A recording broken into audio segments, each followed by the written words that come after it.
याद रखना मेरे पागलों, इस जमाने में सिर्फ अमीरों की पूंछ है। नाम भी अगर लिया जाता तो अमीरों का लिया जाता, महिमा भी बताई जाती तो अमीरों की बताई जाती। इस जमाने में याद रखना, अगर आपके पास धन नहीं है तो ये सबसे बड़ा कष्ट है, सबसे बड़ा श्राप है। मेरे साधु, गरीब का तो सिर्फ परमात्मा होता है, गरीब का सिर्फ भगवान कृष्ण है। गरीब के कृष्ण के अलावा कोई दूजा नहीं है। याद रखना, आज के जमाने में निमंत्रण कार्ड भी उसी को दिया जाता जो व्यवहार लौटाने की क्षमता रखता। कभी आप अपने मन से विचार करना, यहां पे बहुत से लोग ऐसे बैठे हैं जो कल तक जीरो थे, आज हीरो बन गए। कभी विचार करना, जब तुम्हारी जिंदगी में बुरे दिन थे तो तुम्हारे सगे रिश्तेदार भी अपनी रिश्तेदारी बताने से कतराते थे। आज तुम्हारे पास नाम आ गया, पद आ गया, धन आ गया, तो आज दूर के रिश्तेदार भी अपना करीब का रिश्तेदार बताने लगे होंगे। ये जमाने की रीति है, ये संसार की रीति है। इस जमाने में ऐसा ही होता चला आया है, आदिकाल से चला आ रहा है। जिसका नाम होता है उसके लाखों रिश्ते बन जाते हैं, यहां वहां से उठा पटक करके, फिर इतने दूर दूर के नाते, फिर नाती के, मामा के, पोता के, नाना के, न जाने कौन कौन लगने लगते हैं, बहुत करीब का रिश्ता बताने लगते हैं। याद रखना, इस जमाने में गरीब का सिर्फ कृष्ण है और दूजा ना कोई हुआ है ना हो सकता है। भगवान सिर्फ गरीबों के। अच्छा, भगवान गरीबों के होते भी नहीं तो इन्हें कौन पूछता? कृपा की ना होती जो आदत तुम्हारी, तो सुनी ही रहती अदालत तुम्हारी। न हम होते मुजरिम, न तुम होते हाकिम, न घर घर में होती इबादत तुम्हारी। भगवान दीनों के हैं। याद रखना, इस दुनिया में कोई किसी का नहीं। हम लोग भी बड़े पागल हैं, जिनके पास नाम होता, सम्मान होता, उन्हीं का गुणगान गाते हैं। हम लोग भी इतने बड़े बड़े पागल हैं। अमीरों के घर की बेटियों का विवाह होता है तो लाखों रुपए का हम लोग गिफ्ट ले जाते हैं तो अपना सौभाग्य मानते हैं। लेकिन जिस आदमी के घर पर गिफ्ट ले जाते हैं उसे कोई फर्क नहीं पड़ता कि तुम लाए कि नहीं लाए। लेकिन कभी गरीब आदमी की बेटी के घर में विवाह में जाना, गरीब आदमी की बेटी के विवाह में जाओगे, 500 रुपए भी देकर आओगे तो उसके लिए वो भी बहुत बड़ा लाखों जैसा लगेगा। डूबते को तिनके का सहारा काफी होता है। और आज भी भारत में लाखों ऐसे लोग हैं जो भूखे सोते हैं। याद रखना, अगर तुम हमें मानते हो तो मेरी प्रार्थना है, आज की कथा में मुझे एक वचन देकर जाना।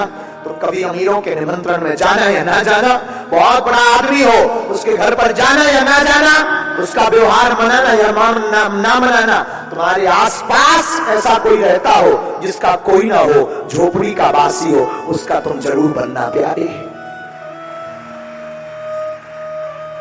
क्योंकि उनका कोई नहीं होता है। हमने अपनी आंखों से देखा है। हमने तो कथाओं में भी कई बार आकलन किया है कि कथाओं में मंचों पर सिर्फ वही लोग चढ़ते हैं जिनके पास रुपया होता है। कथाओं में भगवान की आरती भी कितनी विचित्र है। कई बार हमें बहुत दुख लगता है कि भगवान भी कितना विचित्र, भगवान की आरती भी कितनी विचित्र है। अगर पद हो तो तुम्हें मंच पर आरती मिलेगी, गरीब तो सिर्फ ताली बजाने के काम आता है। वो तो सिर्फ यही देखता है कि वाह, काश हम आज बलवान होते, पद वाले होते, तो हम भी व्यासपीठ के पास में खड़े होकर आरती कर रहे होते।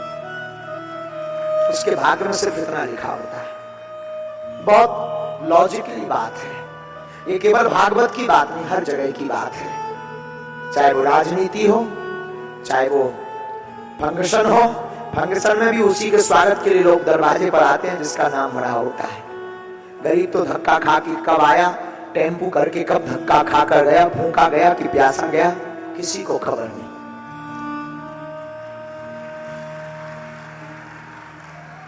लेकिन हम प्रार्थना करेंगे, हो सके तो अपने व्यवहार में बदलाव करना। आज से ही अपने व्यवहार में बदलाव करना मेरे प्यारे। अमीरों को ये नहीं कहते तुम गले मत लगाना, अमीरों को तुम खूब ठाट वाट देना, सोने की रेल का भोजन कराना, और कभी कोई दीनहीन भी आए ना, जिसकी हैसियत 2 रुपए की होना, उसको भी अपने बगल में लाकर खड़ा कर देना, वो भी अपने आप को गौरवान्वित महसूस करेगा।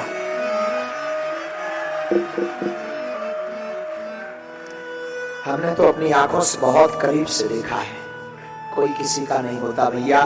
जितने भी यहाँ बैठे हैं, याद रखना, तुम्हें लगता है कि ये आदमी हमारा हो जाए तो हम चमत्कार हो जाएगा, ऐसा हो जाएगा, वैसा हो जाएगा। याद रखना, जिंदगी में कभी दौड़ नहीं आएगी, तुम्हें खुद चलना पड़ेगा। इस संसार में कोई किसी का नहीं है सिवा अपने। तुम्हें खुद चलना पड़ेगा, तुम्हें खुद बढ़ना पड़ेगा, कामयाबी तुम्हें खुद पानी पड़ेगी, स्वयं पानी पड़ेगी, कोई किसी का नहीं होता। हमने तो बहुत नजदीक से देखी ये सब बात है।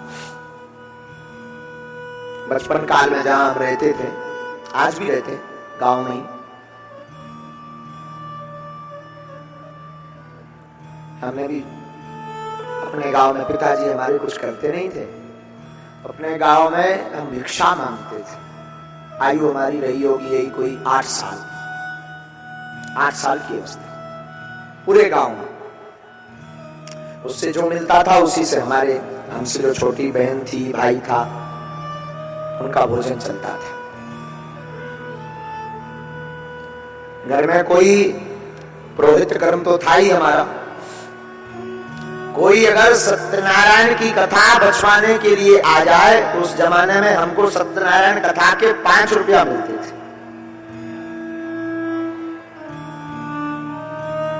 5 रुपए मिलते थे। 5 रुपए में 2 रुपए की चाय पत्ती शक्कर लाते थे। 1.25 रुपए का पहले पार्ले जी बिस्कुट आती थी। इतनी विचित्र दशा थी कि भोजन की ठीक से व्यवस्था नहीं हो पाती थी, इसलिए जो है पार्ले जी बिस्कुट खा खा करके हमने 8-8 दिन गुजारे। लेकिन भैया ये बात हम आपको इसलिए बता रहे हैं कि हमने अपनी आंखों से वो दिन हमें आज भी याद है। अंधेरी रातें, वो पानी का टपकना, वो अंधेरापन, वो लोगों की अवहेलना करना। परिवार जब अवहेलना करता ना, नकार देता है, हमें आज भी याद है। पहले हमारे पिताजी का नाम लोग कार्डों में तक नहीं लिखवाते थे।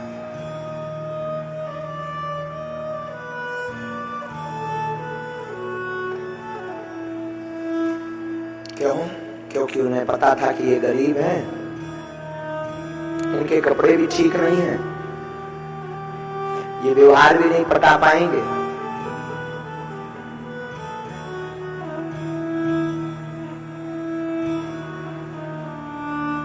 पर हमारी माँ ने हमें एक शिक्षा बहुत अच्छी दी।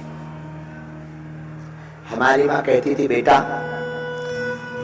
हम लोग गरीब जरूर हैं, देखो हमारे साथ हमारी माँ का बहुत आशीर्वाद है। आज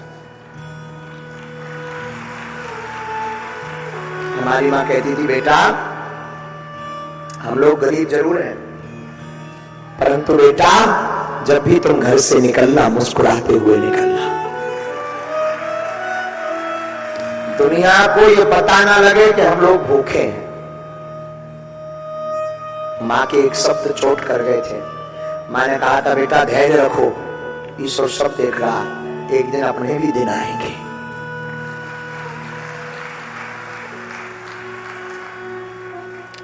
बारिश आती थी ना, जब श्रीमान जी, जब बारिश आती थी ना, हमारे घर पे आफत आती थी।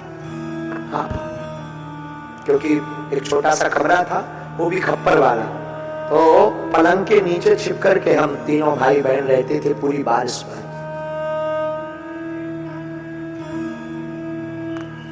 और इतनी अवहेलनाएं सही, इतनी अवहेलनाएं सही, लोग खिल्ली उड़ाते थे। बड़ा पुजारी बना, चंदन लगाते थे तो लोग खिल्ली, बड़ा पुजारी बना, फटे कपड़े पहने घूम रहा है, कुछ नहीं बोलते थे। क्या बोले, क्या कहें, किसको कहें, शायद भगवान ही हंस रहा।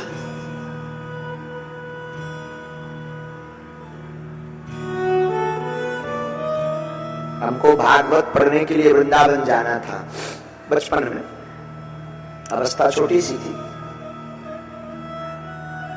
तो वृंदावन